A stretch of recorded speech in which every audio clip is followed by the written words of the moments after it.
En este ejercicio vamos a aprender a calcular el área de un rombo a partir de unos datos que vamos a analizar leyendo el enunciado y haciendo un dibujo que nos permita comprenderlo mejor. Así pues, como siempre, vamos a escribir aquí los datos en forma de dibujo. Ponemos los datos del problema y nos habla de un rombo cuyo perímetro mide 40 centímetros. Bueno, pues vamos a dibujar un rombo. Vamos a ver si tenemos por aquí una figura que sea un rombo. Sí, aquí lo tenemos. Muy bien, lo seleccionamos y ya tenemos aquí el rombo. Vamos a ponerlo un poquito más a la derecha. Bien. Y nos dice que su perímetro son 40 centímetros. Entonces vamos a anotar aquí ese dato, P es igual a 40 centímetros. Como el perímetro es la suma de 4 lados iguales, eso significa, podemos deducir de aquí, que el lado, que voy a llamar L, es el perímetro partido por 4. Es decir, 40 centímetros partido por 4, es decir, 10. El perímetro, por lo tanto, son 10 centímetros.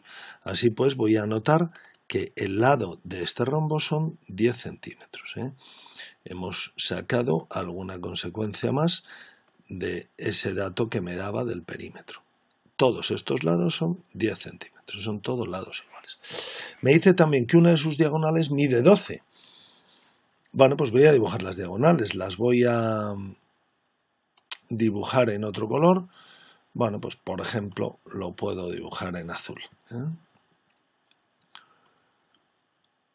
Así pues, trazo desde aquí una diagonal hasta el otro vértice y lo mismo hago desde este vértice hasta aquí.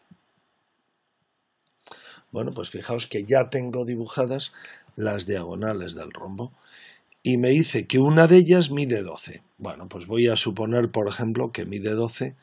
Pues esta, la vertical. Podría suponerlo igual en la horizontal, da igual, aunque luego vea que he supuesto que 12 era la pequeña y resulta ser la mayor, da igual. Lo importante es hacerme una idea del problema.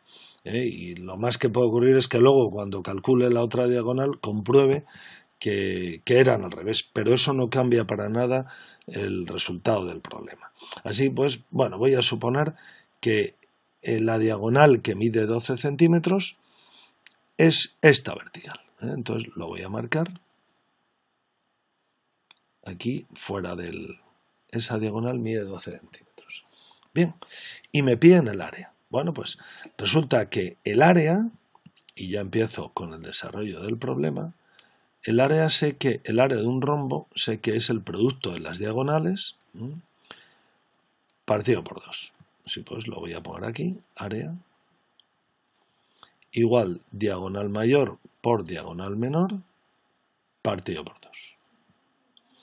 Por lo tanto, tendría que poner, como he supuesto que 12 centímetros es la diagonal pequeña, pues sustituyo la diagonal pequeña por su valor, por 12 y partido por 2, pero me falta la otra diagonal. Bien, entonces aquí es donde utilizo el teorema de Pitágoras para determinar la longitud de la diagonal, porque observo que las diagonales forman en un rombo un ángulo recto. Por lo tanto, voy a tener, y lo voy a marcar en rojo, un triángulo rectángulo donde poder aplicar el teorema de Pitágoras. Así pues, yo puedo dibujar aquí un triángulo en el que aplico el teorema de Pitágoras y ahora desde aquí hasta aquí.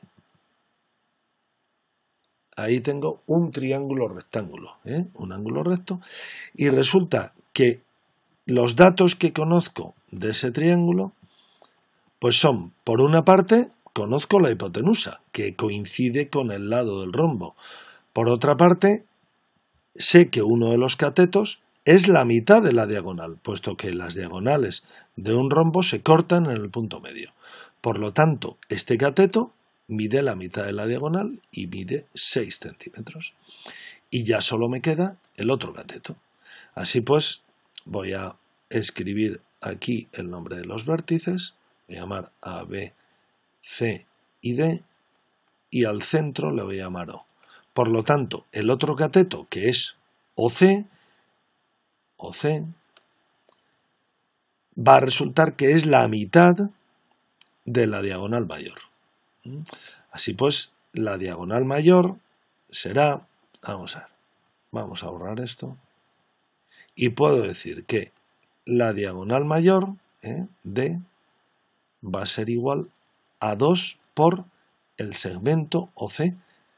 Y OC resulta que es la mitad de la diagonal, pero además es el cateto de un triángulo rectángulo del que conozco el otro cateto y la hipotenusa.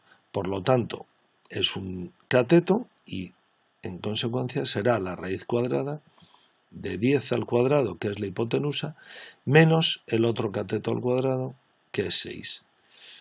Esto es la raíz de 100 menos 36, prolongamos esto un poquito, y por lo tanto me queda que es la raíz de 64, y eso es 8. Así pues, este cateto mide 8, lo voy a marcar aquí. Entonces ya sé cuánto mide la diagonal. La diagonal medirá 2 por 8, es decir, 16 centímetros. 16 centímetros. Esto eran 8 centímetros. Así pues ya puedo anotar aquí que esta otra diagonal, lo voy a hacer aquí, lo marco, esa otra diagonal mide 16 centímetros. Bien, como ya la tengo, pues puedo sustituir la diagonal mayor, que ha resultado que en efecto era mayor que la otra, pero si hubiera supuesto que 12 era la mayor, pues me hubiera salido ahora que la menor es 16. Fijaos que el resultado sería el mismo. Por lo tanto, será 16 por 12 partido por 2. Y esto, pues puedo, por ejemplo, decir 16 entre 2, pues es 8 por 12. Por lo tanto, esto es 8 por 12. Y el resultado de esa multiplicación me da 96. Y la unidad de medida, centímetros cuadrados, puesto que todas las unidades de longitud nos las han dado y hemos trabajado en centímetros. Por lo tanto, resaltamos la solución y esta sería 96 centímetros cuadrados, sería la solución del problema. Ese es el área de un rombo cuyo perímetro es 40 centímetros y en el que una de sus diagonales mide 12. Hemos calculado también como paso intermedio la otra diagonal y a partir de las dos diagonales hemos calculado el área del rombo.